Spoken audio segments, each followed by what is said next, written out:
हाय दोस्तों, मैं सल्लभ जैन आपका स्वागत करता हूं ओरा न्यूज़ के एक फ्रेश एपिसोड में। जम्मू कश्मीर के खूबसूरत शहर पहलगाम के पास मंगलवार को दिन दिहाड़े आतंकवादियों द्वारा की गई गोलाबारी में 26 नागरिक मारे गए, जिसमें ज़्यादातर पर्यटक थे। यह 2019 के पुलवामा आत्मघाती हमले के बाद में सबसे बड़ा घातक हमला था। पाकिस्तानी स्थित लश्कर-ए-तैयबा द्वारा कथित तौर पर यह हमला किया गया। भारत आज पाकिस्तान के आतंकवादी ढांचे पर हमला करने के लिए 2019 के बालाकोट हवाई हमलों के दौरान की तुलना में काफ़ी अधिक तैयार है। यह बदलाव भारत की हवाई हमलों की क्षमताओं और रणनीतिक परिस्थितियों में प्रमुख उन्नयन से उपजा है। भारतीय वायुसेना जब SCALP मिसाइल से लैस राफेल लड़ाकू विमानों को तैनात करती है, उसकी मारक क्षमता 300 किलोमीटर से अधिक है।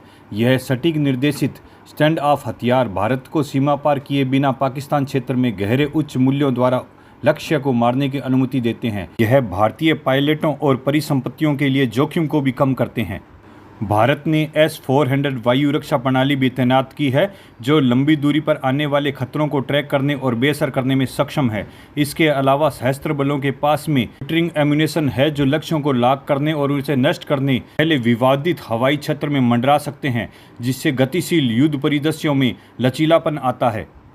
यानी ऐसे ड्रोन है जो किसी लक्ष्य के ऊपर मंडराते रहते हैं और उसके चलते समय ही उसको नष्ट कर देते हैं। भारतीय सशस्त्र सेनाएं संख्या और ताकत बढ़ते तनाव के बीच में भारत की सैन्य तैयारियों पर सवाल उठा रहे ग्लोबल फायर इंडेक्स 2025 के अनुसार सैन्य क्षमता के मामले में भारत दुनिया में चौथे स्थान पर है, जबकि पाकिस्तान 12वें स्थान पर खिसक गया है। भारत के पास सेना की बात करें तो लगभग 15 लाख सक्रिय कर्मी है और लगभग 12 लाख रिजर्व बल है और 2.5 मिलियन से ज़्यादा अर्धसैनिक बलों का समर्थन प्राप्त है।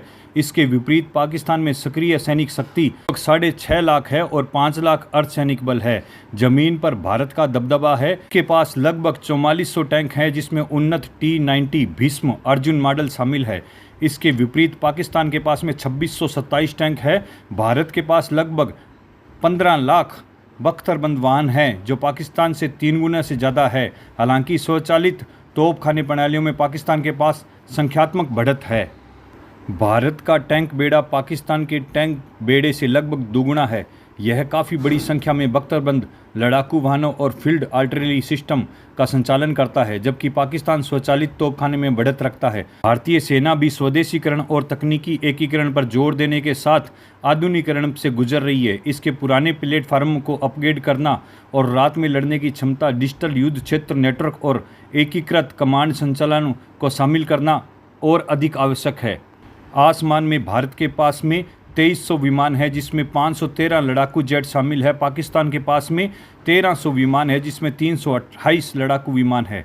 भारत के पास में हेलीकॉप्टर का बेड़ा लगभग 900 बनाम पाकिस्तान के पास में लगभग 400 और 6 टैंकरों के साथ में बेहतर हवाई ईंधन भरने की क्षमता है, जबकि पाकिस्तान के पास में 4 टैंकर हैं। भारतीय वायुसेना भी भविष्य की ओर देख रही है। फ्रांस के साथ में 26 राफेल मरीन लड़ाकू जेट के लिए हाल ही अंतिम रूप दे दिया गया है। सौदा एक मील का पत्थर है। 63,000 करोड़ रुपए के ये विमान भारत के विमानवाहक पोत पर तैनात रहेंगे, जिससे भारत की हवाई और नौसेना क्षमताओं में और वृद्धि होगी। भारत की समुद्री शक्ति और इसकी लंबी तटरेखा और बढ़ती हिंद प्रशांत उपस्थिति को देखते हुए महत्वपूर्ण है। भारतीय नौसेना अब 293 युद्धपोत के बेड़े के साथ में एक ब्लू टावर बल है, जिसमें 2 विमानवाहक पोत INS विक्रमादित्य और INS विक्रांत शामिल है, जो वैश्विक तैनाती में सक्षम है। पाकिस्तान की 8 की तुलना में भारत 18 पनडुब्बियों का संचालन करता है। गौरतलब है कि पाकिस्तान के पास कोई विध्वंसक और विमानवाहक पोत नहीं है। यह इसकी भूमिका को एक ग्रीन वाटर नौसेना तक सीमित कर देती है, क्षेत्रीय अभियानों तक ही सीमित रखती है। भारत की समुद्री ताकत पाकिस्तान से कहीं ज़्यादा है। इसके पास कोई विमानवाहक पोत या विध्वंसक नहीं है।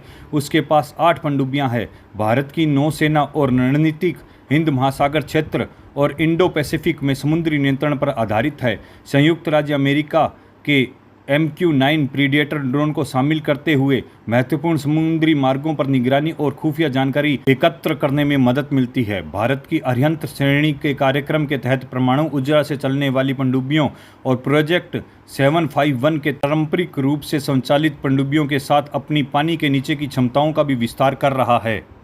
वित्त वर्ष 2025-26 के लिए भारत का रक्षा बजट लगभग 7 लाख करोड़ रुपए है, जो पिछले वर्ष की तुलना में 10% से अधिक है। पाकिस्तान का रक्षा बजट 159 मिलियन डॉलर बढ़ाकर कुल 2281 मिलियन डॉलर रुपए कर दिया गया है। भारत के आधुनिकीकरण पर जोर दे रहा है। हार्डवेयर से परे इसका ध्यान स्वदेशीकरण पर है। वित्त वर्ष 2024-25 में पहली तिमाही में रक्षा निर्यात 78% बढ़कर 6,915 करोड़ रुपए पहुंच गया है। लक्ष्य 5 वर्षों में रक्षा निर्यात को 50,000 करोड़ रुपए से ज़्यादा करना है। परमाणु एवं साइबर क्षमताएं। भारत के पास लगभग 160 वारहेड्स का परमाणु शस्त्रागार है, जिसमें अंतर महाद्वीपीय बैलिस्टिक मिसाइल ICBM, पनडुब्बी से प्रक्षेपित मिसाइलें SLBM और हवा में प्रक्षेपित क्रूज मिसाइल सहित वितरण प्रणाली द्वारा समर्थित किया जाता है। साइबर युद्ध में एक उभरता हुआ मोर्चा है, जबकि भारत एक रचनात्मक साइबर मुद्रा बनाए रखता है। इसकी खुफिया विंग RAW और IB ने क्षेत्रीय खतरों की निगरानी और उसका मूल्यांकन करने के लिए क्षमताओं में विस्तार किया है। भारत की साइबर कमान सक्रिय रूप से विस्तार की अधीन है।